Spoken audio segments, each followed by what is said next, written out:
Okay, welcome. Episode 2. We've got Nate Bargatze. I'm going to butcher it. I know I'm going to butcher it. I'm going to ask him straight up how to say his name, which I don't know if that's a good or bad thing. Whenever you ask somebody to be on your podcast, you probably should be able to say their name. Obviously, I can't, but it's a tough name. There's a G in there. There's a Z at the end. There's a random T. So we'll figure that part out. But he's from Nashville, comedian, Netflix. He's been on tour. Big Vandy fan, which I feel sorry for him about that.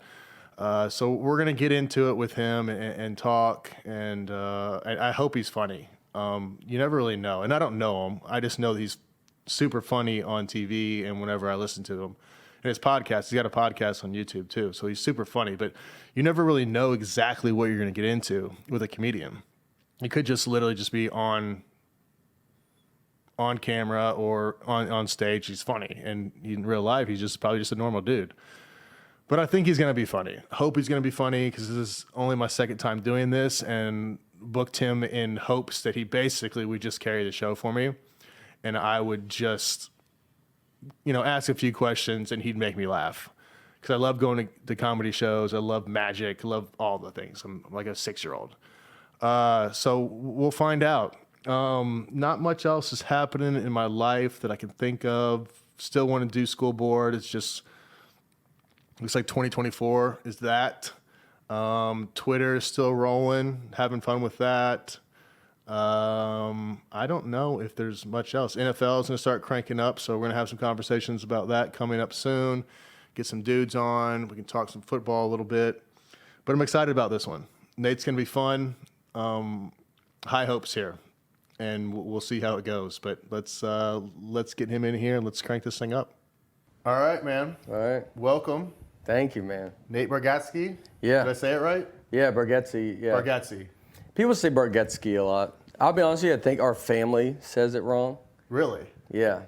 Because we thought we are Italian. And then, so I bet a lot of people say Bargatze. Yeah. Because that'd probably be the Italian way. Yeah. And then we say Bargatze, which is like the southern, kind of like southern it up a little bit. And so I think we say it wrong. Well, I'm awful at names, just in general. Yeah. It's always like, hey, bud, how you doing? I don't know what that speaks about me, but it's just... You meet a lot of people. I would think it'd be you meet a lot of people. And you met a lot of people your whole life. Yeah. So you've been, and I get it, because when you're doing stuff like what we're doing, we're meeting a lot of people. So yes. You don't remember everybody. It's hard to remember everybody. Yep. And then so you find is it bud, pal, exactly. buddy? Yeah, you got your couple words that you use. I know faces, though. Yeah. I'm good at faces. Oh, that's good. So you can see it. So I can see them, but then I'm like, I have no idea what your name is. So Yeah. I'm sorry. So I just go, hey, bud. Or, Yeah. hey, good to see you again, man. Yeah. How are you? I do that. That's good. Yeah, like, oh, it's awesome. Do you try to figure out how far will you go? Until I figure it out? Yeah, will you go I won't figure it out. And so you just spend a day with them? Yeah. Yeah, I've done that. That's fun. Just cruise around. Just hang out. Yeah, you're like, I'm going to just hang out with this person. I don't even really know how. Yeah, I like them. They're cool. Yeah. I know his face. Yeah. I have no idea what his name is. Yeah, that's pretty great to go and then to commit. I remember meeting someone. They texted me. And they're like, just come meet me here. And I was like, all right. And I remember, I was like, I don't know who this is. And so you're like, well, let's just go see. See what happens. Let's hope it's someone. It was either like, I'm either not going to know who they are. Yeah. Or I'm going to hopefully be like, oh, I just didn't have your number saved. Yeah, exactly. And you just commit to it. You go all the way in. When you save people's numbers, like if you don't know the name, what are you putting in there? Just... I've never done I know some people put something crazy in there. Yeah. I usually just try to put their name in. I know some people will be like this, some people that do not answer. Yeah. Got a few of those. Do you write that in? Yeah, do not answer the phone here. I think I always feel bad. Even though they wouldn't see it. What if they saw it? Well, I think if you go to the extent of... I wouldn't save their number. That's option 2. Yeah. But if it's already in there... and then you kind of want to change it just to remind yourself. I think that's the play. Yeah. Okay. Yeah. But if you know you can't lose it. That's like muting someone on social media or something. I just learned how to do that. Yeah, I've only done it like a couple people because I'm so scared that they're going to find out. Yeah, I'll just unfollow though. Like that doesn't bother me that much. Yeah, because it's even not. if it's like a friend, Yeah. like or someone that you're like, I'm good. Like this person might bring it up. It could be a thing. Then you absolutely. But see, I don't really like most of my close friends. Either they don't have social media, they're married, or I can just be like, hey, listen, bro, like, I can't follow this anymore. Like, you're way too much. Would you tell them? Oh yeah. So you'd be pretty confrontational? Do you like confrontation? No, I hate confrontation. Really? Hate it. Do not like it at all. Like you try to avoid it Avoid at it all costs. Avoid it at all costs. Yeah. Yeah. But if you tell someone that you didn't like you're like, I can't follow this anymore. It's very how you approach it. Yeah. Yes. And I mean, I would only do it with a select group of people. Yeah. If I don't really know them, then I mean the mute button is probably the play. Yeah. Well, you kind of it's like where you don't know, you're not close enough with them that you can say, yo, dude, I can't follow this stuff anymore. Yeah, exactly. But you're not far enough away that you can unfollow. Exactly. Which is why mute was. But I think social media has turned relationships. It's jaded it a little bit. Oh yeah. So it's not real life. It's not real life at all. Yeah. So I think people do and say things on social media that they wouldn't do in this setting at all. Oh yeah. Not even close. Not even close. Not even remotely. You always got to remind yourself when you see social media. I try to not be on. Like I have Instagram's the only one I have on my phone, and I will try to leave my phone a lot of times. Sometimes I have an Apple Watch. Like it's nice because I'll. Especially being a comedian, like you want to be out. I want to be like aware of your surroundings, just because that's how you come up with stuff. And so I'll leave my phone like in the hotel and just be like, I'm gonna go eat, and I'm gonna go eat and have to be like the old way, bored. Yeah, like you absolutely. just sit there and just stare at people, and so do that stuff. But you got to remind yourself, like social media, I'll look at it and be like, because it's very easy to like think you're like, especially if you're looking at like, you're doing this podcast and you're doing. Or being a comedian, you're like, man, they're crushing it. Like, golly, are they? And then some of them you're like, but I know they're not. Yeah, that's not true. It's not true. That's and then you're like, but they make it look. Oh, they look great. Great. Absolutely. And so but some people can just they're fine with that being that fake. Yeah, living those two different lives. Yeah. Yeah. I don't do that. So it's hard for me to. I like being friends with confrontational people. Oh, they're the best. Yeah, because they do stuff that you're like, God, I wish I could do that. And or with you're with them, like they'll take the confrontation for you. Yeah, and they love it. Oh, they love it. They feed on it. Yeah, I have a buddy the comedian, and he would do it, but he'll do it alone. Oh, really? Which is it was like a superhero. Like just to be, it's one thing if you had at least a friend there, like you could be like, I'm trying to put on a show in front of them. Yeah. But just to be alone and just like find that situation. Yeah, Like you gotta try. Oh, you gotta give it a go. I got a few. They're that are confrontational like that. One, I remember he was on a flight and he was like he said, whose bag is this? Because he needed to put his bag up here and he just wanted to move it across the thing. Sure. No one says anything. And so he goes, I would be uncomfortable even asking whose bag this is. Yeah, I just put it in the next I'd figure it out. Yeah. And so, but he goes, all right, well, I'm gonna move it. And he moves it. And then the lady says, that was my bag. And he goes, well, I asked and you didn't say anything. Why didn't you say anything? And then she like kind of got into it with him. And then he's sitting next to them. Okay. And so he sits next to the wife and a husband, and then I think he told the husband, he goes, you need to tell your wife she needs to be careful who she's talking to. And then they fly on an airplane together, which is such a funny, it's like 3 hours. You're just elbow to elbow. I mean, they're elbow to elbow with a psycho. This guy's could be a complete psycho, serial killer. No idea. Absolutely. But see, that's why you got to be careful these days, because like MMA fighters, there's just people, just normal humans walking around that could beat the hell out of you. Oh, they would kill you. You got to look for their ears. Yeah, little cauliflower. You could but you just do a cauliflower ear and then not know how to fight. And no one mess with you. What if you just have a great cauliflower ear? Yeah. And then you're like, God, you're a big fighter. You're like, no, I'm the worst. And that's why my ear's like this. Because I am one of the, but it's enough. Yes. It's my tour manager is my buddy that I grew up with. Mm-hmm. And so everybody thinks he's like a Marine because he's bald and he has a beard. Yeah. Not a Marine at all. I probably shouldn't be telling everybody, but everybody always. He's like having like an ADT sticker out that's not hooked up to anything, where it's enough. He's enough to be like, you're like, I don't want to mess with them. But if they did, they would get right through. Well, you just outed them. I just outed it. Too. Well, I mean, we don't know. Fire him tomorrow. We don't know if anyone's going to listen to this anyway. So that's true. That's the best part about these is. So this is just my second podcast. That's crazy. It's very crazy. Yeah. So I have no idea really what I'm doing. So I brought you on. Yeah. So I was like, comedian, Netflix, you've got it all going on. Yeah. And I was like, I think I can just sit here and just let him be funny. Yeah, we could figure it out. I'm a big fan. Yeah. I'm a big Vandy fan. You're from here. From here. Yep. And so you beat Tennessee for us for the first time in my lifetime. Yeah. So that was a huge. I have the DVD of it. Oh my goodness. Yeah, makes you uncomfortable. There you go. Dude, so we grew up. We didn't have Titans here, so a lot of people grew up Tennessee fans. Sure. And so I grew up a Vanderbilt fan. Why is that? Why were you a Vandy fan? So my cousin Ronnie Bargatze was the color commentator for Vandy, coached at Vandy in the 70s. See, that's what some of the guys were saying in the office. They're like, we know that name, and I think that was the time. My mom worked in the ticket office. Oh wow. So there was we had ties to Vanderbilt. Sure.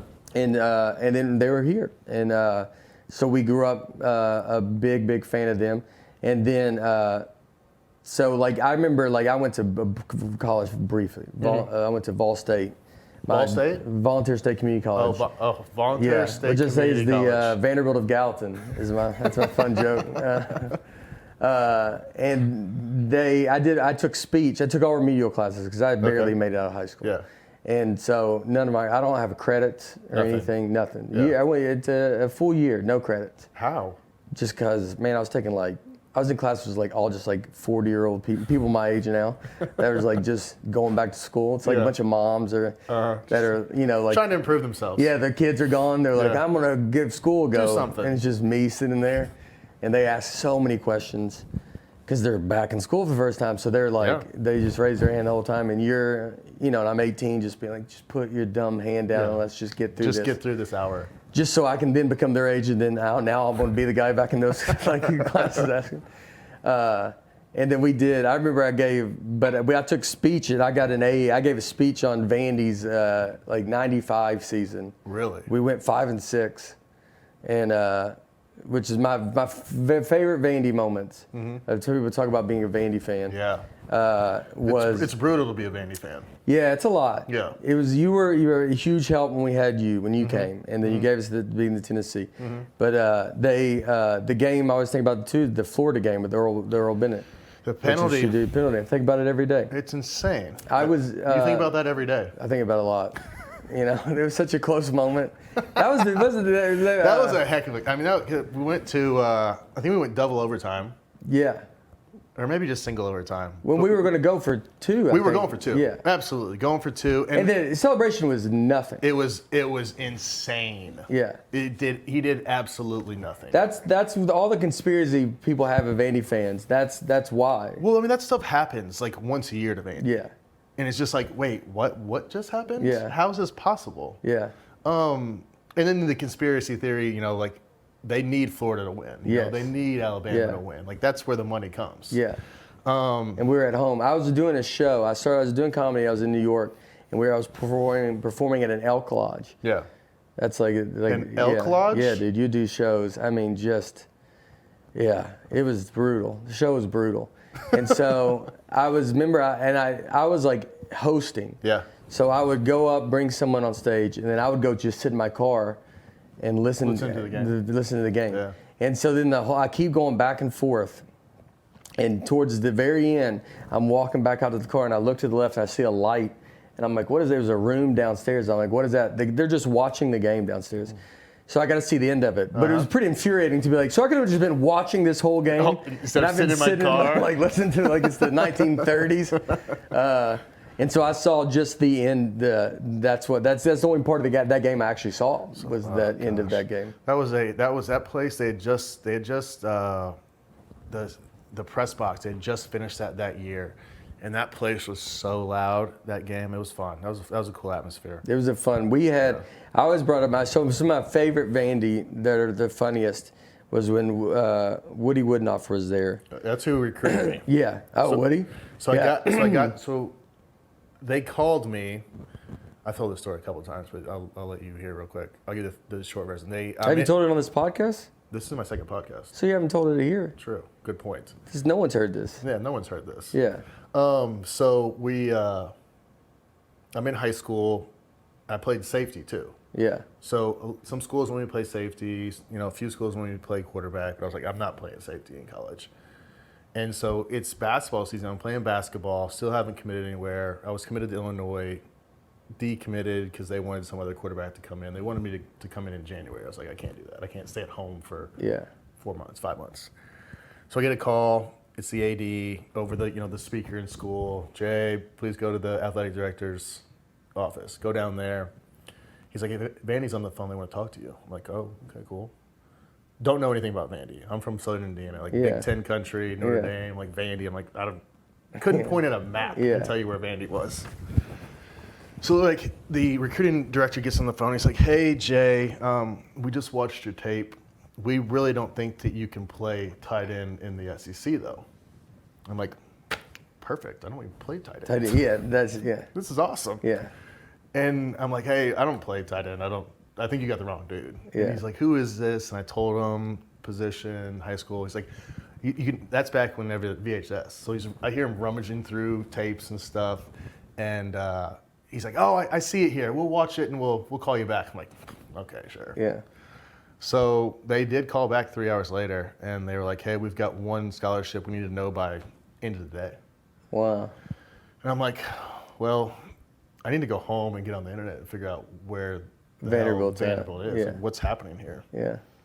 I mean, I knew it was in the SEC. I mean, I'd heard of it. I just didn't know. So I leave school, go home, and that's like the whole dial-up internet thing. So you're waiting for it. Forever. Yeah. And I mean, eventually figured it out. And then I called my dad, and he was like, "No, you're going to school there. Just call him back and tell him you're in." Yeah. I'm like, "Yeah, but I don't know. I haven't visited. I don't know anything about it." He's like, "Jay, hang up the phone, call him back, and tell him you're in." Yeah. And I'm like, I hang up the phone. I'm like, "Okay, I guess we're doing this." Yeah, I guess we're going to Vanderbilt. Guess we're going to Vanderbilt. Yeah.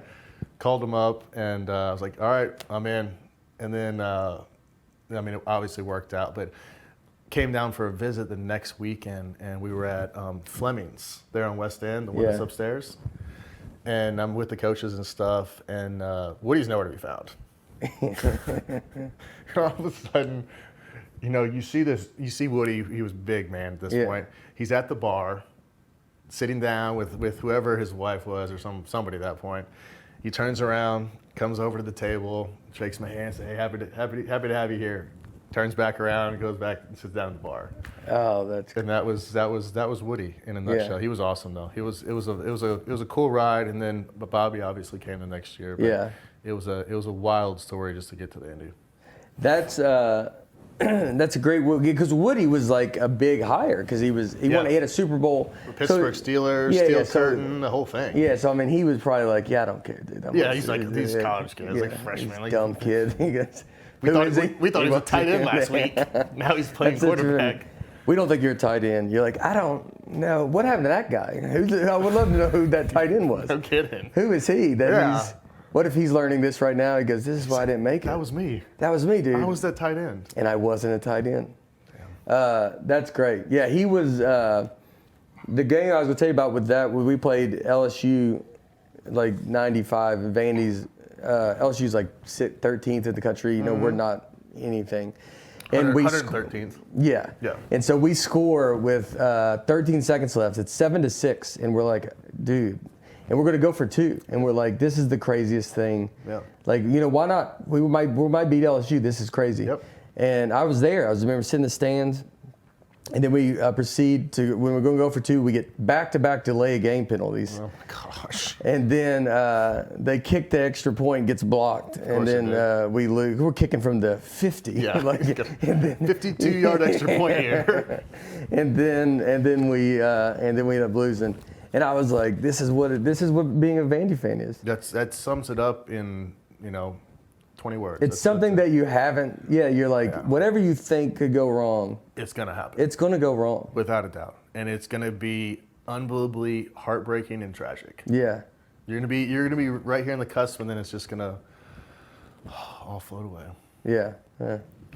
I know you heard me tell you all about it last week, but there's a new fantasy sports app on the market that you need to check out. It's called Sleeper. Sleeper is a modern fantasy experience designed to connect people over sports with its integrated chat and sleek interface. Sleeper users talk more to their league mates, and their leagues simply feel that difference. Sleeper is free, unlike most apps, with 0 ads. It's a genuinely premium experience. Sleeper offers fantasy NFL, NBA, and even LCS League of Legends, and gives you total control of your fantasy draft and season. Redraft, Dynasty, Best Ball. Sleeper is made to play fantasy sports your way. Sleeper is the fastest growing fantasy platform, co-founded by 2 childhood best friends who used to send their trading cards via snail mail after the families moved to opposite coasts. They eventually discovered fantasy sports, and it became the glue of their friendship. Sleeper is the app they wish they had growing up, and they continue to use it to deepen friendships and keep people connected. Available at the App Store, Google Play, or on your desktop. Go to the App Store and download the Sleeper app and start playing today. So were you always funny as a kid? I think so. You are funny. You make your friends laugh, and you're funny. I don't know how much I thought like I was going to be a comedian. Sure. Or like, my dad's a magician. So I grew up around that. So how did he get into that? He just was fascinated by magic, and then... you don't hear that often. No. No. What's your dad do? He's a magician. He's a magician. Really? Yeah, he did. He was a clown when I was a kid. You can't make this up. No, I know. It was all that stuff. So he was a clown at the very beginning, and then he would do magic with it, and then he did that for a little bit, and then he did full-time magic. I had a special called Full-Time Magic, and that's why it was called that. Like so, he did that, and then I was just around that. Like I mean, it was very normal to me. I was thinking, it's your kids, their dad's a quarterback. Yeah. They think for there's a little bit they might think everybody's dad's a quarterback. Absolutely. And then my daughter, same with a comedian. You're just kind of grow. You don't see it being weird. No, it's not. I mean, performing and stuff was something just you saw on a daily basis. Oh yeah, every day. And like you just never knew. Like it was not like tricks. I would say like people ask if I can do magic. Like I cannot do any of it. I can ruin it for you. Yeah.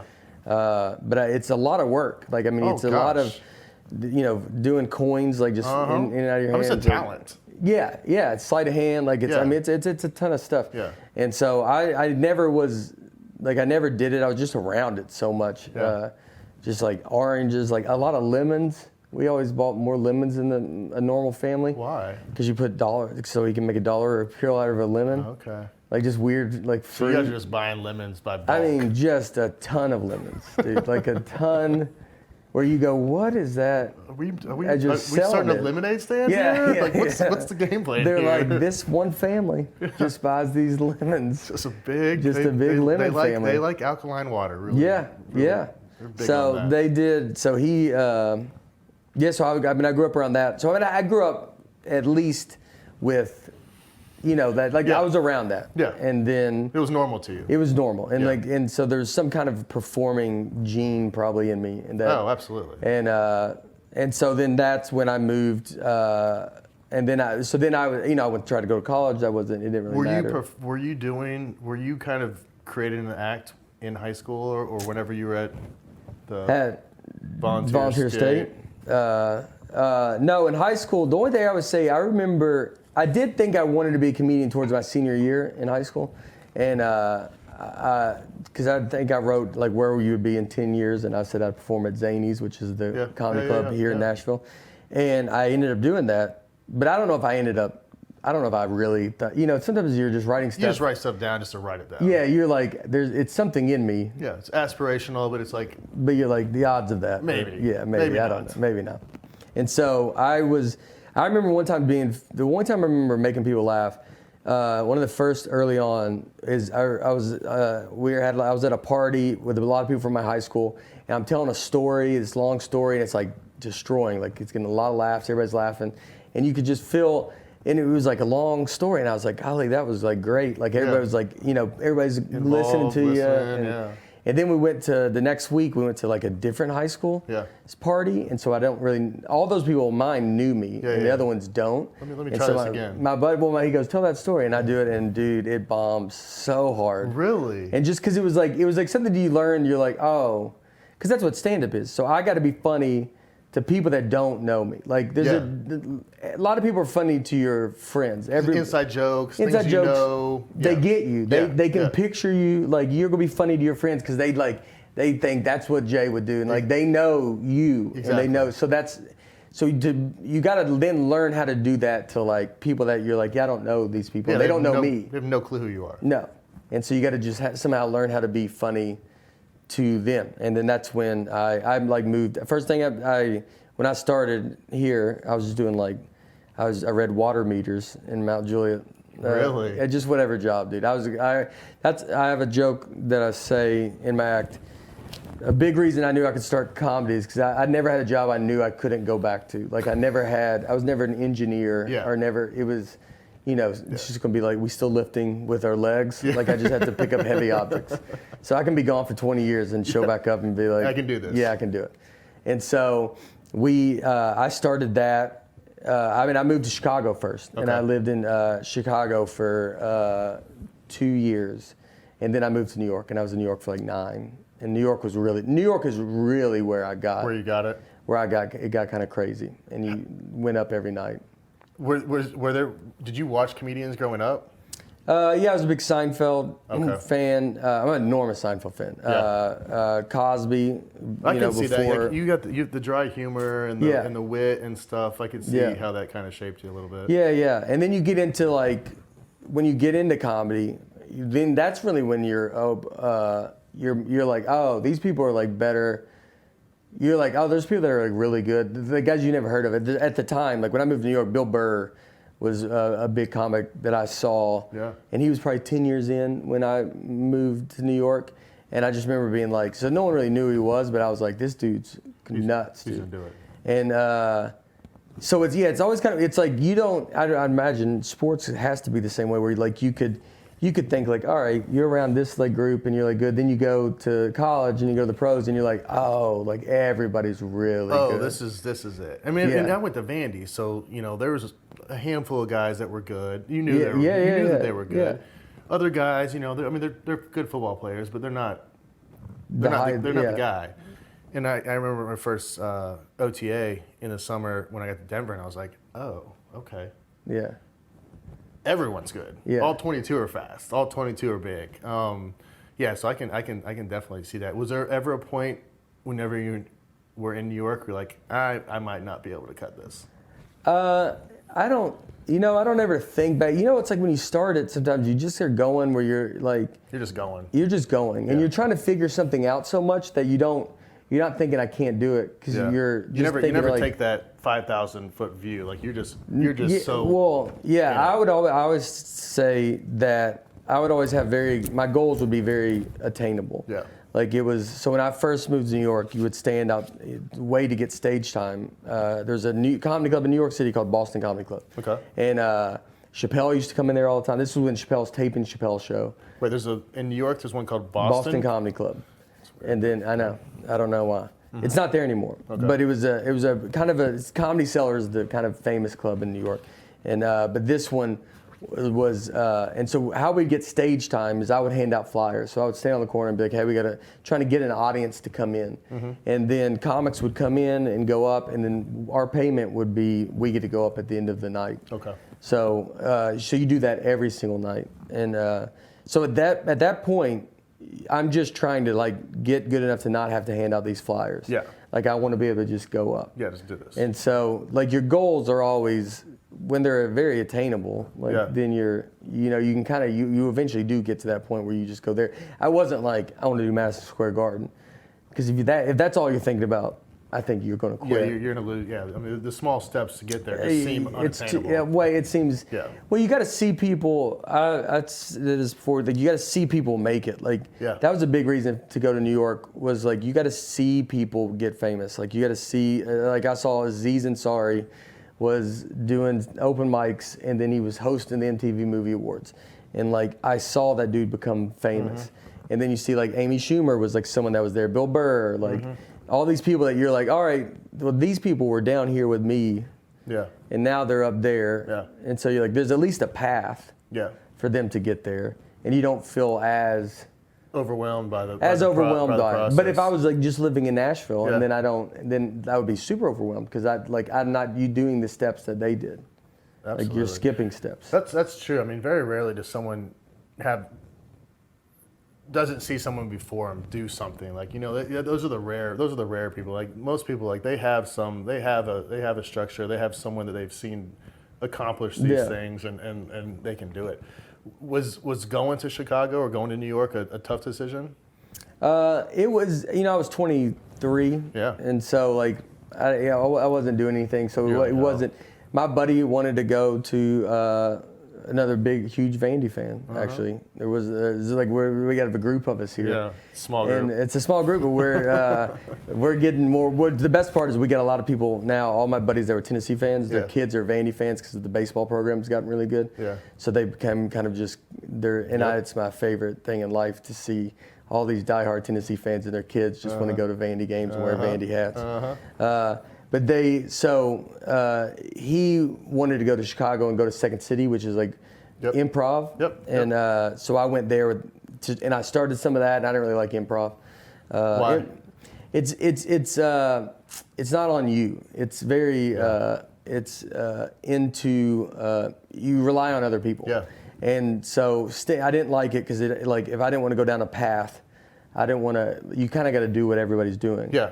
And so I wanted to be in control of what was funny and what I'm talking about. Like it's all Makes on sense. me. Yep. Yeah. So it's nice to be, like sports are like golfing is like that. Golfing is very much on your own. Yep. Hunting. I just talked to. I think you're a hunter, right? And Jeff Foxworthy. I just did shows with him. He's a big bow hunter. Yep.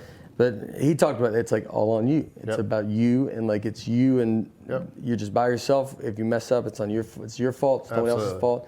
And there's something wonderful about that. Oh, absolutely. No, I totally. I mean, playing football and playing quarterback, you're relying on a lot of other moving parts. Yeah. So I can definitely relate to that. Yeah, you have no control when you don't have the control of it. But I mean, as a quarterback, you have to have the most. But that's got to be the hard part is you get the most control. Well, you have the most control kind of towards the end, like.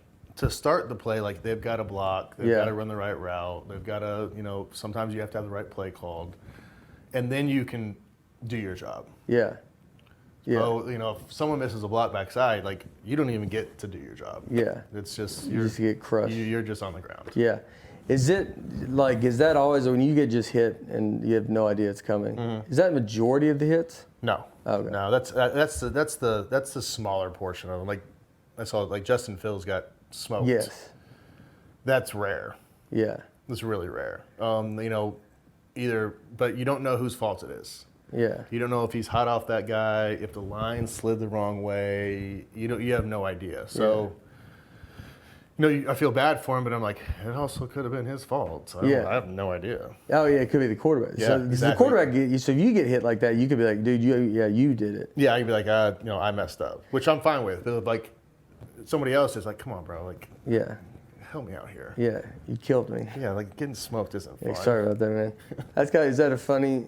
I know it's not funny in the moment, but it is pretty funny. Like if it is like the offensive line, he's like, sorry about that. Like you got drilled. Yeah. Like it's like what are you're sorry? Having to put your strap back on, and he's like, trying to see straight again. Yeah. It's like, hey, buddy, you got this. You got this. Get up. Get it, dude. You got this.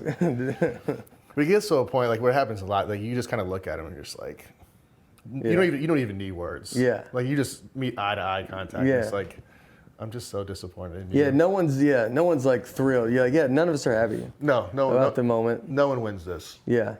No one wins this at all. Yeah. So I've been watching. How did the Netflix stuff come along? It was so. So it seems like you've had a big last couple years. The past couple years have been good. Yeah.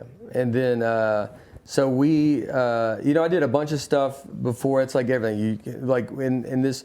My theory with comedy or probably entertainment or stuff, is like you either make it at 20 or 40. Like no one makes it in the middle. Like, yeah, it seems like you have to put in this either a huge success right off the out bat, the gate, or you just got to grind. You got to hit all the spots, grind, and just and it's you know I feel like they don't, this industry.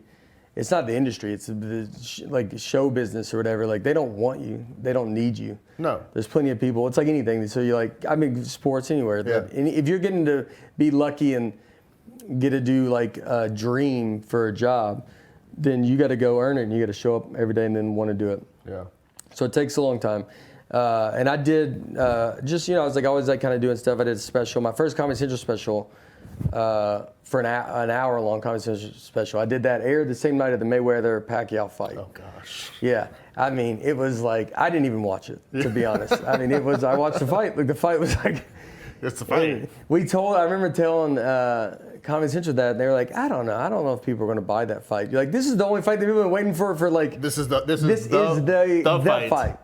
And she's like, but it's $100, and I'm like... we're not in a third world country where people are buying people this. And people get together. They split the cost. I mean, it's maybe $5 a person. Yeah, like there's many ways you could do. So that special that was called Full Time Magic, and it did fine. It was good, and Comedy Central was great. But then after that, Netflix came and asked me to do a half hour, which I did the stand up season 1. Yep. And so when they first asked me that. It was like I didn't want to go back. It's a big deal to get to an hour. Sure. And that's a long time. It's a long time. And then you had to talk. I mean, you're up there solo for an hour. You're going to start figuring it out. How long you got to talk. You got to be doing this for an hour. Like this is talking's. Yeah. But I mean, this stuff goes by fast. I'm sure. I'm sure the show probably goes by fast. Yes. Well, when you're up there and you're doing it, and like it feels like it goes quick. But I mean, entertaining people and making people laugh, I think, is one of the hardest things to do. Yeah, it's I mean, it's tough. Making someone laugh is very hard, especially strangers. Yeah. It's creating the act, and once you do it for so long, it just like anything, it just happens. You're like, it's not as hard as at the beginning. It's very hard. I mean, like they don't want to watch. I mean, we would be getting people into shows, and like we're like tricking them into shows. I performed for one guy once. No, you did not. Yeah, at Boston Comedy Club. That club, like, did he laugh? He was a good laugher, so it actually worked out. Like he was a great laugher. So, he was a wonderful guy that would come to all the shows, and like was just super supportive. Like that was always cool. Sometimes about comedy, is you'd always have a kind of one kind of regular. And they just loved that it was like kids chasing their dreams. Gotcha. And so they would just come in and be like, good for y'all. And this guy was that guy. And he would just sit alone. And he was a wonderful laugher. So it actually wasn't the worst thing. But you would routinely perform for 4 people. Yeah. I mean, all the time at the beginning. And that's why I think New York comics, when you learn comedy in New York, that's why I think they're the best. Because you're like, I'm in front of 2 to 6 people every night. Yeah. And so it's like that's very personal. Yep. It's very hard to do. Yeah, I mean you got to. I mean you said it's very personal. Like you're opening yourself up there. Yeah, I mean, in front of 4,000 people, you're like, someone's gonna laugh. Yeah, I'll get a couple chuckles. Yeah. Half of them laugh. It's going good. Yeah, we're going great. Yeah. And then, but they have like 4 people. You're like, it's tough because it's awkward for them. Yeah, like it's awkward for everybody. Everybody. All 4 of you. It's just like, dude, they would do. How fast can I get out of here? Yeah. And we would just keep people on stage trying to make them stay. Yeah. So, because you didn't. So sometimes you would get someone in. You'd be like, hey, we got a comedy show, and they're just walking down the street. This was big New York, and so these people are not like, hey, I'm going to a comedy show. Yeah. They're not in like the mindset of going to a comedy show. They're just walking around. They're just going to get a bagel. And they're weak people that can't say no. They'd be like me, like, so you prey on them, and then they're just trying to be nice, and you're like, yeah, okay, and then they come down and they sit, and now they're like in a room alone, and you just know they're so uncomfortable. And then you can film. We sit there and we try to get a couple more people in, and if we feel like they're about to leave, someone's got to go up on stage to make them stay. Yeah. So then you go up on stage and you start like doing your act, and then they got to sit there, and and then we're outside just trying to get. 2 more people. Just trying to get anybody. Anybody. Generate something. Some sort of atmosphere. You don't know if any of them. One time, some wouldn't even speak English, and you get them in the because everybody's from everywhere. Yep. And you're just like doing your act, and you're just. I did perform once, an entire crowd, and you're just bombing, and like no one's laughing. And I've been doing comedy long enough at that point where you're like, these jokes are not bad. Like I know this works. Yeah. And then you're like you're looking at the crowd. You're like, does anybody y'all speak English? And everybody's like, they understood that. They go, no. And it was like a group, like an Asian group that was like a part of the tourist group that wanted to go see a New York comedy club. Yeah. So the club is obviously like, we're not going to not take these people's money. Bring it. Come in, and then we just go perform. They don't really speak English, but they just wanted the experience. When it's going bad, do you kind of change your routine to go to like some of your favorite hits? You just you just panic, but your hits become like now with specials and stuff. You do a joke, so once you tape a special, and now that people are kind of coming out to see you, you got to have new stuff. Yeah.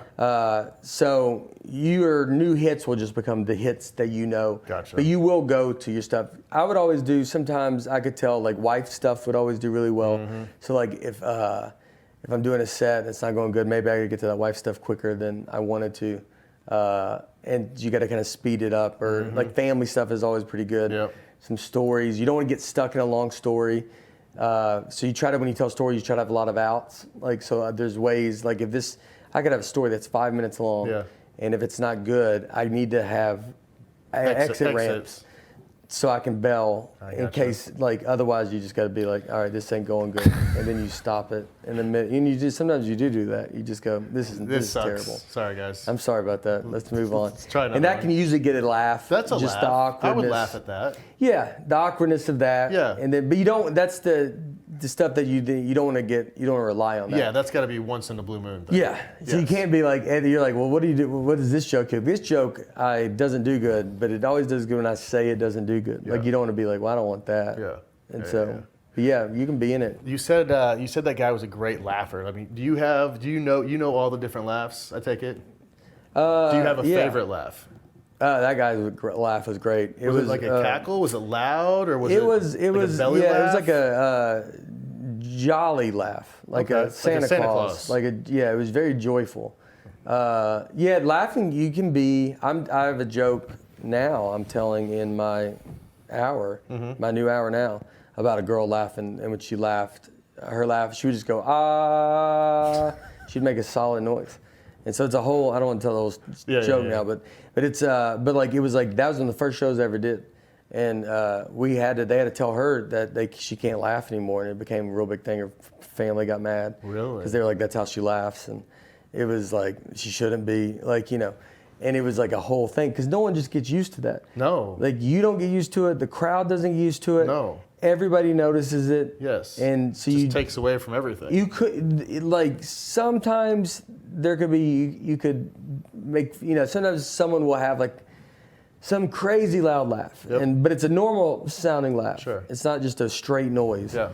And we can all, like, be like, all right, that moment's having fun. Occasionally you can acknowledge it, and then you just can do your show. Mm-hmm. But, like, that one, you can't. You're like, it's happening. You're ruining it. Yeah, it's like, and they told her she can't laugh. I mean, look, that's tough, That's a tough. Hey, you're at a comedy show. Hey, I'm sorry. Yeah. I don't want to be the one to tell you this, but you can't laugh anymore. You can't laugh. And what do you say to that? Her family was furious, and they kicked them out, and it was a whole big thing. But getting kicked out of a comedy show for laughing is probably unheard of. It's very unheard of, but everybody needs to hear that laugh. Like that's the. You need to validate it. Yeah, like you could. It'd be fun to talk to somebody and go, well, that doesn't make sense. I go, okay. Yeah. Then I want you to hear a laugh, and you tell. Because then once you hear the laugh, you're gonna go, oh, okay. Well, that's not. Makes total sense. That doesn't. You can't do Kick that. Her out. You're right. She should be. Yeah. She's got to get out of here. It happens a lot where you get, like getting heckled and stuff. Like heckling's not too bad. Yeah.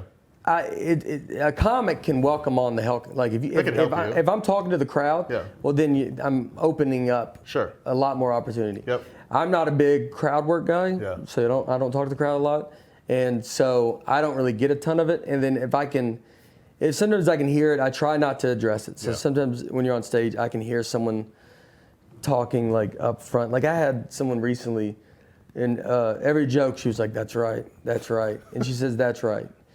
And that's so true. Yeah. And she kept saying she's right up front.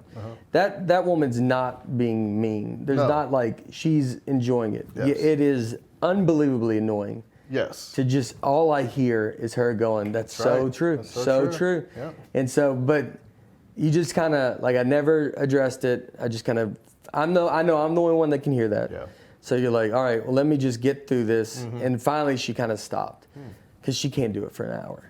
Like I just figure it. I got to hope. Hopefully. I got to hopefully. Yeah, but we like don't know. that's an hour of going so true. Yeah.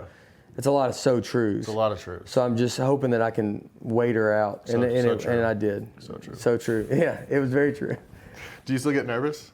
Or did you ever get nervous? Yeah, man. At the beginning, you're just like, it's the worst. You're just so, you know, I remember just thinking, because I knew I had to go. But I remember just thinking you wanted like the building to burn down. Yeah. Like, you know, like you wanted it to be an excuse that you could be like, dude, I was going to go. Yes. The building burned down. Like I can't do it. I can't do it. It's out of my control. hands. Yeah. You want it out of your hands and go, but it was at the beginning, you're just like, so I don't get nervous like that at the beginning. You get very excited. A little anxious. I get nervous. I mean, if I go up there and don't get laughs right away, I mean, you just get kind of hit and you feel your face get a little red and you get a little like, whoa, I got to get these. Oh boy. You got to like, you snap back in it and like like, all right, let me get them. And then I'm thinking of my jokes real fast and that kind of stuff. But now, you've been on stage so much. There's so many things that have happened. You've been through so much stuff that you kind of then go like, I can get through it. Yeah, like, you know the ups and downs. You get downs. excited though. Yeah. I heard Tony Finau, who just won. I'm a big golfer fan, and I'm friends with Tony. Yep. He just won. But I liked, he described it once. Someone asked if he got nervous, and he said, I'm excited. Yeah. And I thought that was like a good, your excitement is nervous, but your nervous is just pushed into a different way. Yeah, I think if you don't get a little bit of nerves, excitement, like it's not important to you. Yeah, it's going to, for you guys, you're going to get hurt. Yeah. I'm going to lose crowds. They're not going to come anymore. Yeah. Like people can, an audience can tell when you don't care. Sure, absolutely. And so you learn to like do that, you know. Yeah, I mean, would you get nervous? Like, were you? Oh, yeah. It was like that. You were like excited. Yeah, I mean, I was excited. I was anxious. Yeah. You know, it was more like just the pregame. Like, hey, I'm ready to do this. Let's do this. Yeah. The whole pregame, the lead up to it, that's whenever like you get a little anxious. Like I wanted to do well. Yeah. And so it was just like, all right, let's go. Let's do this. Would you get like people always get mad because you're not, you just seem like you show your emotions as much, right? Like they always like, would you ever feel that where like people like you think like you're like, look, dude, I'm into this. I'm sorry, I'm not screaming like you want me to do. Because I get it. I've had the same thing. Not the same thing. Not like the same thing. I go through the same situation with playing for the Chicago Bears, but they're in. Like sometimes I would have it in podcasts, like or if I do interviews, and I remember they'd be like, they feel like I'm so boring. Yeah. And I'm like, it's just how I talk, dude. I don't know what you want me to do. Like you can't change it. I can't change it. Or my act, they're like, it's just like so low energy. You're like, bro, what do you want? Like I'm just being me. Exactly. And so I feel like it could be like that, where you go like, I'm not that guy. Like I'm doing what I'm supposed to be doing. Yeah, I'm doing my job. I'm trying to do it to the best of my ability. And it got to a point like I felt like I couldn't win. If I showed emotion, I was angry and I was a bad teammate. If I didn't show emotion, I didn't care. Yeah. So it just got to the point where I was like, you know what, I can't win, so I'm just gonna do my job and I'll go sit on the bench and in the facility at practice and stuff, I was more vocal and more emotional and did all that stuff. But on game day, I was just like, I'm just gonna literally just do my job and do my job. Yeah, there's a lot of people. Bill Belichick's like that. Like you feel like he's a guy you only see on TV. You're like, this guy, you could think he doesn't care at all. Yes, and he cares. Greatly cares. Yeah. Yes. Yeah. I mean, if I didn't care, like I wouldn't have taken the hits. I wouldn't have been out there doing it and trying to win football games. They don't think about your personality. Like, I feel like sometimes people don't think you're like we all have personalities. And when you're on a stage like that, someone's watching you don't think like, yeah, dude, that's just his personality is a little more chill than like. Yeah. It's not. He's not going to be as. Yeah, like I'm not an actor. I'm not an actor. I'm not a performer. Yeah. I can't. I couldn't do my job and act a certain way at the same time. I'm just not built that way. So, Yeah, so, I mean, took some heat for that, but I mean, I wouldn't change it. I wouldn't go back and do it differently because I don't think I could. It'd been great if you're like, I didn't care. That would have been very funny to go. I'll be honest with you, if I walked in, you're like super animated right now, and then you're like, yeah, I didn't care any not one day. Didn't care. Didn't care. Just cashing checks. Just cashing checks. Just get drilled and just get. You're like, I could handle it. I didn't care. That's why I could handle it because I didn't care. Didn't care one bit. Slept like a baby, really. Yeah, dude, unbelievable. Best sleep of my life was those 8 years. Sleep like shit now. Yeah. Oh gosh. So you've got one daughter? One daughter. Yeah, we had a kid late. Yep. I kind of got her in under the buzzer. Yep. 9 years old. So third grade? She just started fourth. Fourth grade. Yeah. Okay. Yeah. So we've got a third grader, second grader, and a kindergartner. Yes. Yeah, it's the best. It is. It's Does she think you're funny? Yeah, she likes a couple of my jokes. It's not she'll tell me the jokes that she likes, some she doesn't. One part is like when I have jokes about her, because it's a weird balance of like I don't want her not to come to me like as her dad, sure. Like and think like I'm gonna tell everything. Yeah. Because I mean you do a lot of. I talk about her a lot. Yeah. And then I think you probably draw a lot of inspiration from your life. Everything comes from my life. So everything is just, you want to be relatable. Yep. And so absolutely. you want, so everything's going to come from that. And so there's stuff that like I do talk to her about, and like I know there's jokes that, but I always tell her that I would, if there was something she didn't want me to do, I wouldn't obviously do it. But I don't want her to be scared to come to me because she thinks I'm going to go blab it out to a bunch of people. So you just try to ride that balance, and and we're very close. They come to shows, and I talk to her a lot about this, but she's growing up around it. So I mean, she's not growing up as it's all she's going to ever know is like that her dad was a comedian, her grandfather's a magician. So like it's pretty cool. Yeah, it's pretty. I mean, she's entertained at all times. She's entertained at all times, so she does. Yeah, she thinks I can get her to laugh. Some jokes she doesn't get. She'll just say those are adult jokes, so they're not as funny. Does your wife think you're funny? She does. I always would joke that say she didn't, but there's times that's tough. I mean, because I got lucky that she's I can talk a lot, because we talk about fights that you have, and then you go just tell them to people. I mean, there's been fights that we've had, and then it's like I'm talking about it the next week, and it's a joke. Fresh. And I mean, it's like, and sometimes when you're in the fight, I'm like, this is going to be dynamite. Like this one's going to be real good. Every week you're trying to create a fight for maybe some more content. Come home.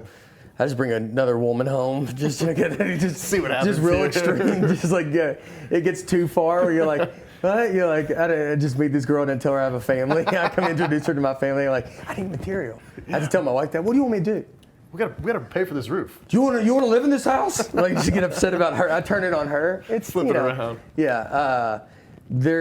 So she does. That was a big thing with her because we've been together since I was 21. Yeah. Before I ever started comedy, so she signed up. So it's not like when we got together. It was I waited tables at Applebee's on Thompson Lane. That's where we met.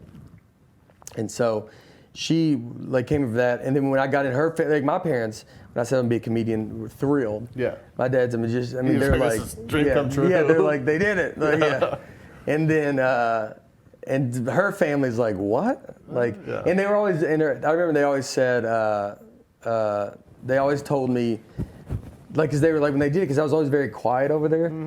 Because I think I'm like, is it kind of quiet? You can be like, there's no way this guy's funny. Yeah, they're like, there's no way. There's no way. He's doing what? Look at him. Like, look at him. He doesn't speak. He's a mute. He's not, like, they think you're going to be just super fun. Yeah. And one of the nice things that my brother-in-law, Joey Robbins, who would listen to this, like, he lived here, and I heard, he came and saw me at Zany's one time and then called my father-in-law and said, hey, I think they're going to be all right. No, really. Which is always I fear if he told me that, my wife might have told me that later on. But that was always a very, very nice thing that I found out afterwards.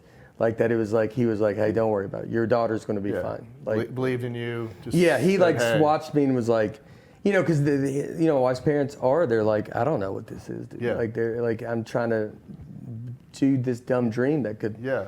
not And, pan and they out. want their daughter to be in good hands and Yeah. all the things. Yeah, like You've got a like, daughter. You're like, hey, yeah, I don't want her just, you know. some guy comes over. Yeah, that just you're like this guy's a loser, you know. And there's a great chance of that, like when you're starting comedy and you're like, yeah, this might not work out, and I don't, you know. And I'm just like, no, I'm gonna do it, you know. And then so that was always very nice. So that helped. And then now, of course, they are thrilled and they from come to Applebee's to 1 hour Netflix shows. Yeah, and then back to Applebee's. We'll all end up going back, you know. Yeah, Full circle. just full circle towards the end of it. Yeah. That's good. So what's up next? I got a big tour. Yep. The Rain Check tour. So we're starting all that, and then How many stops? Oh, You don't know. man. You just go. No, I think we don't have them everyone announced yet. But once they're all announced till next June, I want to say it's like 99 cities. Are you kidding me? No, and then and a lot of like double shows. That's not even counting the double show. Like so, a lot of cities we've added a show or something. But it's 99 different cities. And, That's awesome. Yeah, it's great. Congrats. It's gonna be a lot. Yep. But I got my buddy, that's my tour manager now. Doesn't know how to do it. So he's got to learn that. It's gonna be fun. So what do you guys just take? I mean, you're not like a band. No, it's just me. So it's me, my tour manager. I'm bringing 2 openers, a lot of comics that I started with. My dad opens for me some. Like when I'm doing shows, I'm doing 2 shows at the Opry and the Ryman here in Nashville. Yep. And my dad will do Nashville. And when I go to Vegas, my dad comes to Vegas. Nice. And then the other shows I bring, like a lot of guys I started with or some comics. They're all very funny. So I usually bring, so on the bus will be our bus driver, who's great. He's like they're just like the best. These bus drivers, they all like have they all have guns, but they don't think they say it. Yeah. And I remember someone asked once. And it wasn't this driver, it was another one, but I remember one day asked there, like, you got a gun? And he was like, what do you want to hear? Yeah. Like, and it was such a very funny answer. And What are you like, looking for? Yeah, what do you want out of it? And you're like, that's enough. All right. Got it. Yeah, all right, don't ask. So the bus driver, but it'll be me, my tour manager, Travis, then 2 openers, and I think we have a merch person come, which is new. So we have 5 people and 5 people on the bus, right? And then Something like that. something like that. Yeah, it doesn't matter, dude. I don't have a bus hard tour, to be honest. I'm just making all this up. 99 sounded like a good number. It sounded crazy, right? 100 was too much. 100, I don't think you'll believe. So we have all that, and we have a bus, and they come out of here, and so when we just hit it, you just go. It's fun. It's a fun hang. I mean, it's like. It's all a bunch of funny dudes on a bus. Oh, it's the best. Having fun. It sounds It's the awesome. best. I want. Sounds awesome. Can you fit 6? You can come. I'd love to. You pick the town you want to go to. Okay. And you can come roll around with us. That is 100% and dig in because it's pretty fun. It's I'm sure it is. Sounds amazing. Yeah, you just hop on the bus and then you like the wilderness, right? Yeah. You sleep in whatever, you don't care, dude. No. Doesn't matter to me. And then pop around and do that stuff, and it ends up being a good time. It's gonna be a lot of cities, but it ends up being. It'll be a fun time. And then this last special I shot was during COVID. Yeah. So I didn't really get to I didn't get the normal run up to tape a special. And this one, I'll tape another one probably next year, hopefully. Yeah. And then so this new hour, I'll get to really do a lot of shows, which is how you get it. You do the same act basically every night. Yeah. But you add kind of new stuff. You shorten it. You tighten stuff up. You make it presentable, and then it gets better and better. So when you do tape it, you're ready to go. Yeah, I mean, by 99 shows, I mean you're should be good. Hope so. I mean, go the other way. If it goes the other way, I mean, I get worse. That's like a living hell. Oh, it would be a nightmare. That's and part of it is being saying these jokes and learning how to be excited about these jokes. 99 times. 99 times, and because it's a new crowd, and that's where the crowd comes into it. Yeah. You are very excited to be these people have not heard this. Sure. So it's still there is the new. Yes. And then you're just trying to make sure everything. You just in your act, in my act, you have jokes. I have jokes that I'm excited to get to, and then I can tell the ones that I'm like, let me just tell this one again. Yeah. But I'm not like thrilled with it. And so some of it's like, well, how do I make that joke? I need to be happy to get to that. Yeah, joke. I need to improve. I need to tweak this somehow. Something's got to happen that I need to. Are there different parts of the country where you're like, hey, like this just isn't gonna work? You can tell sometimes, like if you're in New York or if you're in Nashville, if you're in a major city, I feel like they're hip, I feel like they get everything. So it's like all the little jokes they get. And then sometimes you can go to some smaller towns and stuff like that. And I go to all these towns, but sometimes you can feel where you're like, they maybe just don't laugh at all the little things. They laugh at the overall thing, they're laughing. Yeah. But you can tell when an audience is like, well, I don't think they're not hitting every little joke. But sometimes maybe it's me, it's like maybe I'm not delivering it the way I should be. And so you learn to do it. But yeah, sometimes you can tell that, But so, like even them, whatever your joke can be about, like I start to say, if you have jokes about being from the South, like if I'm from the South, they're laughing with me if I'm talking about the South. If I go to New York, they're laughing at me. Like, it's like how they do it. But they're laughing. That's all. The win's a win. Win's a win. That's like you say it like every.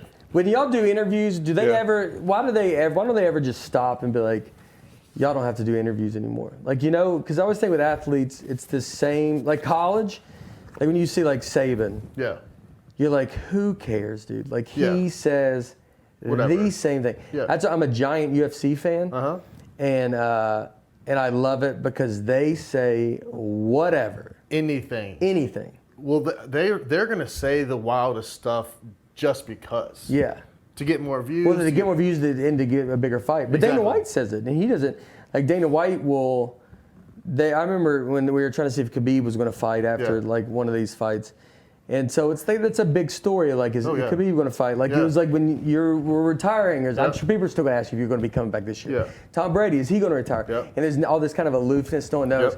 Yeah. And Dana White, right after, he goes, I just called Khabib, and Khabib said, none of these people are on my level, and so he's not coming back. And you're like, no one you feel like in the NFL or like in these teams, like the main guy doesn't ever just talk like that. No, not at all. Not at all. You're a programmed just robot up there. Yes. And you're gonna get. It's a corporation. 100% a corporation. Yeah. It's a corporation, and you are a little cog in the wheel. I mean, some guys are bigger cogs, obviously, but 99% of the league is replaceable. Yeah.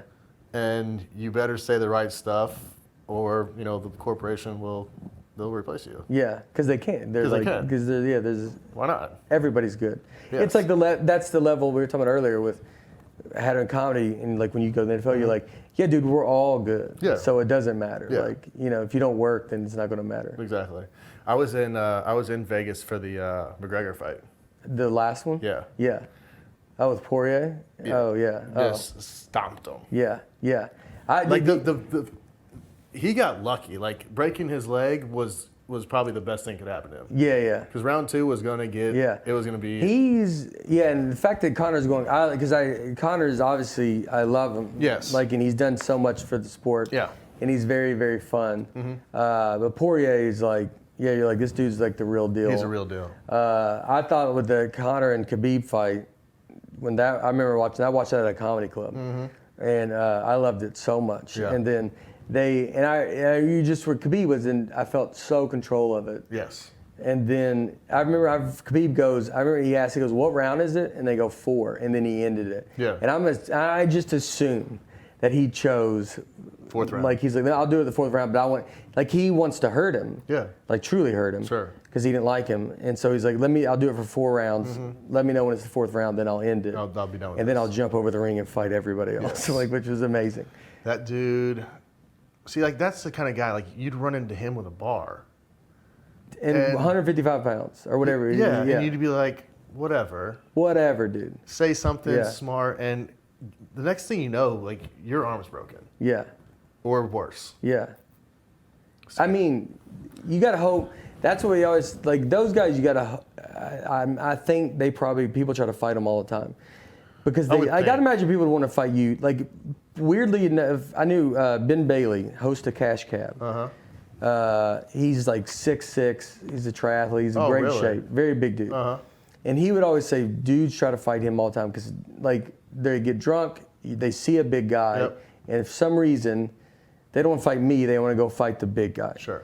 And so he like can feel it. So he would always like just go introduce himself to him because it just kind of sets them back, like just to be like, you're like, hey, what's up? How you doing, man? And then they're like, oh, all right. Okay. But he could feel them eyeing him. The energy. Like, yo, this dude's trying to, And so I imagine those UFC guys have that same kind of thing where they walk around and like someone, you're like, oh, this dude's gonna fight me. But I always think the ones you did, the Diaz brothers, you're like, dude, they will fight you. I think they will fight you. No, there's a handful of them in the UFC that would 100% fight. Yeah, you're like they're dude, looking for it. Yeah, you're like John Jones or like Khabib. Khabib's probably going to not let you fight him because he's like, I'll kill you, and so he'll talk you out of it. Yeah. The Diaz brothers, you're like, they will fight you, dude. Like Like, don't run into them. And would destroy you. Destroy you. Like destroy you. They would probably let you hit them a few times. Just to feel good, and then just to feel something, and then just so then they probably don't go to jail. Yeah. They could be like, he hit me. Let him hit me twice. Hit me twice, and then I you go. But he's dead now, Nate. Those that tell me. So here's the thing, Nate. He's dead now, though. You're like, okay, but he hit me twice. He hit me twice. Like, rightfully so. Yeah. I get it, dude. Yeah. I get it. But he's dead. Everybody's dead. His family's dead. There's something that goes crazy when it goes too far, and you're like, he's like, doesn't understand it. I told you earlier in the show about the Sleeper app, and I hope you have checked it out already. It's changing the fantasy sports game in a major way. Sleeper is a modern fantasy experience designed to connect people over sports with its integrated chat and sleek interface. Sleeper users talk more to their league mates, and their leagues simply feel that difference. Sleeper is free, unlike most apps, with 0 ads. Sleeper offers fantasy NFL, NBA, and even LCS League of Legends, and gives you total control over your fantasy draft and season. Redraft, Dynasty, Best Ball, Sleeper is made to play fantasy sports your way. Sleeper is the fastest growing fantasy platform. Co-founded by 2 childhood best friends who used to send trading cards via snail mail after their families moved to opposite coasts. They eventually discovered fantasy sports, and it became the glue of their friendship. Sleeper is the app they wish they had growing up, and they continue to use it to deepen friendships and keep people connected. Available at the App Store, Google Play, or on your desktop. Go to the App Store and download the Sleeper app and start playing today. Yeah. Are the Titans your team now? Yeah. So I was a big, growing up, I was a Redskins fan or Washington football, which actually don't mind the Washington football name.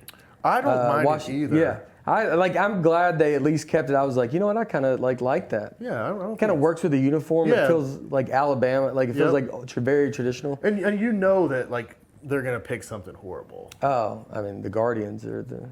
Yeah, it's gonna be bad. Yeah, it's gonna be bad. So, so I grew up that. But then when the Titans came here, I kind of it was great to be a big Titans fan. And then we came out the gate and went to the Super Bowl. And so it was like, here we go. And I think they're gonna be good this year. I think they're going to be very good. I'm very excited about them coming here and stuff like that, and I love it. And so it's fun that they're here. Would you have almost ever played for the Titans? Would have ever? I was close before I signed my last deal in Chicago. I was going to be a free agent that year, and it was we got out of the year. And towards, I think, the last couple of games, we started working on my deal in Chicago. And my agent was like, the Titans will sign you. And we had a house in Nashville, loved Nashville, Vandy and stuff. So, like, it was close. Yeah, it was close. Like you thought about it. Yeah, I sat there and thought about it. And, whether I did or didn't, obviously I can't go back and redo it. Yeah. But it would have been fun, I think. I always, and I don't know if you talk about any of this, I always defended you with your the Denver thing. I was a very, very big, which I was always a big color you, because for a lot of pro stuff, I usually just kind of follow the Vandy guys, and I would always just want the Vandy guys to do good. And I was a big, big defender with you at Denver, because I thought you did nothing wrong. I thought you had an amazing year. Josh McDaniels comes in. He brings Matt Castle, and he had no right to just start throwing that around that, well, maybe Matt would be our guy. Yeah. And then everybody was mad because all the stuff you'd hear, they're like, well, he doesn't answer the phone. You're like, well, why would he, dude? Like, what do y'all, you went to the Pro Bowl, right? Yeah. And then you're like, then he's like, what do you want me to do, dude? Like, that's not fair that you're just coming in and like, you're bringing this new dude in. No, I just did Adam Schefter's podcast, and we were number 2 offense in the league. I was in Pro Bowl. B. Marshall's in the Pro Bowl, and then we had Ryan Clady. I mean, we had some dudes that could just straight up play. Yeah. On offense, Eddie Royal, Tony Scheffler, Chris Cooper was a Pro Bowl lineman, and we had some, and we were all young. Yeah. And they fired Mike, which was insane to everybody at that point. Yeah. And then Josh came in, and I met with them. Everything was cool. And then I left for the weekend to come back to Vandy, to Nashville. And I mean, I saw on ESPN that they tried to trade me at like 10 o'clock in the morning. I was like, what's going on here? Let me make a call. So I called him, and he was just like, I have no idea anything about this. We'll get to the bottom of this and call you back. And then I didn't hear anything for 3 or 4 days after that. And then they make it seem like you don't call. Yeah, and then, But it's like very weird. You're like, yeah, dude, why are you being weird? Like, that's insane, though. Yeah, I mean, I called back. We had a meeting. It went poorly. Both. I mean, I was young, too. Yeah. I was 26, 27. So, I mean, I was... I was always a big... you can't... I always thought that's not fair to like... It wasn't like you were having a whatever year. Like, no, like we were coming... And if it was a thing like, hey, like we might move you, we might trade you, But I mean, that's not. I mean, it came in. Well, Matt Castle was just at New England and had a good year, and that always showed me how I thought good Belichick was. Oh yeah, and I think Josh is a heck of a coach. I mean, what he's done in New England, it's been amazing. Yeah, yeah. It's just one of those situations, and I think guys now in the NFL have more power. Yeah. Yes. They got so much more power. They're getting paid a heck of a lot more. Not that we didn't get paid, but. With social media and they've got a voice. Yeah. So it's a little bit different. You could talk directly to everybody. Everybody. Then you really couldn't. No, then you could not. Like, the team controlled it, the media controlled it. Yeah. You didn't have that opportunity. Yeah, that's true. Now these guys, like they can. You can just do a video. Absolutely. Yeah, that's kind of crazy. That is true. 5 million people see it. And it's like, wait, that didn't happen like that. Yeah. That's how it happened. Yeah, that's crazy. Yeah. I mean, I knew that they had a voice, but you think about that, you're like, yeah, you're kind of like trapped. Yep. And then. And I didn't want to get into a back and forth to the media thing. I was just like, this is dumb. Like I know what happened. Yeah. But now, like if you want couldn't do to say that something, yeah, you can fire away. The other one I wanted to ask you, there's always you probably heard the story about you at a urinal. Don't care. Yeah. Yeah. And that's true. Have you talked about it? Because I hope it's true. Here's the thing. You're gonna ruin it for me? I'm not gonna ruin it for you at all. Okay. It's probably true. It's probably true. There's probably a lot of truth to it. I don't remember this instance exactly. Yeah. But for me to say there's no way that's true, I would 1,000% be lying. Yeah. Yeah. I mean, there's probably a 90% chance that this is definitely true. Well, I think everybody knows it. They have to know it. But it's, because I remember I heard it, and then someone else told me, I heard it like outside, so you're like, oh, this thing's kind of just got around. Yeah. But I love it so much. And there's been a few of those things. There's a bunch of that's always those kind of stories. But that one I always just loved because it was just very, very funny. Just the saying, I don't care. Yeah. And it's... I can definitely see it because, I love Chicago. Chicago's great. And then their fan base is fabulous. But, they're intense. And back then when we were going out, we were having fun. We were doing all the things. Yeah. And, I'm sure it got to a point one night where I was like, I wasn't lying. Yeah. I told the guy the truth. Yeah. I hit him straight in the face. I told him exactly what I was feeling at this point.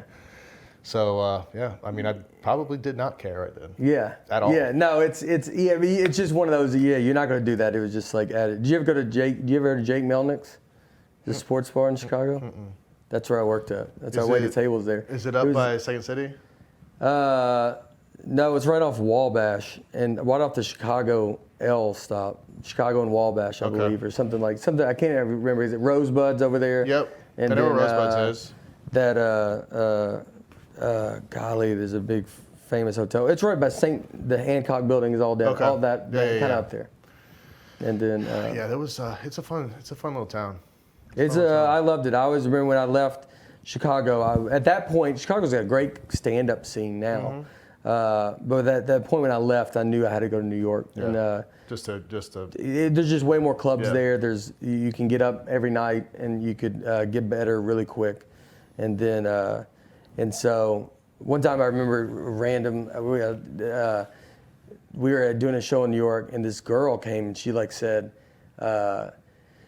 We were talking to her afterwards. She's talking about football. She came to the show and she's talking about football and she's talking about she's like something about football, whatever. And you're kind of whatever. You're all right. You're I'm I'm from the South. I'm a pretty big football fan. And you're I don't know if I want to just talk to this girl about football all night. And then she's like, my dad plays for the Jets. And you're whatever. Sure. Yeah, and then we're well, who's your dad? She's Brett Favre. And you're oh. This girl knows the most about football. It was I figured it's going to be some well, he's hoping to get on the team or something like that. And she's Brett Favre. You're all right. Then I started you start hanging out with her. And then let's chat. This girl's pretty cool, man. She gets it. So, yeah. Oh, gosh. Well, I appreciate it. Dude, yeah, thanks, man. Thanks for having me. Congrats on this. Netflix. Netflix, yeah, the greatest average American. 99 shows coming. 99 all over in cities. We get asked all the time, your city will be announced. Because people are always when are you coming here? Yep. I promise we're coming. Is there a website? Everywhere.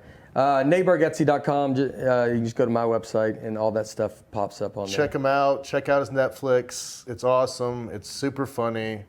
You were super funny on this. Yeah, man. Thanks. You Congrats. carried us, so I appreciate it, man. Congrats, man. I'm excited to see you're going to be. Here we go. Absolutely. Awesome, buddy. Thanks, bud. Yeah, man. Okay, that is a wrap. Episode 2, Nate Bargatze. I think I said it right. I hope I said it right. I tried to listen whenever he said it at the end of the show, but he said it really fast, and it didn't help me at all. But he was awesome. He was funny. He was cool. He good storyteller. You can tell he's definitely a pro at this and at what he does. So a lot of fun. It's this one I felt more natural than the first one, which I guess is good. I guess we're heading in the right direction. We got some more coming up. We went live last week with Waddle and Sylvie, so hope everyone's liking them. Catch me on Jay Has Tweets. Hit me on Instagram if Jay has Instagram. Has Instagram. I don't know what it is. It's one of those two. You'll figure it out. And let us know. Guests, comments, what you like, what you didn't like. We went a little bit longer with Nate just because he was awesome and funny, so it's a little bit longer. So I'm going to get off of here and keep watching, keep listening, and let me know. Thanks.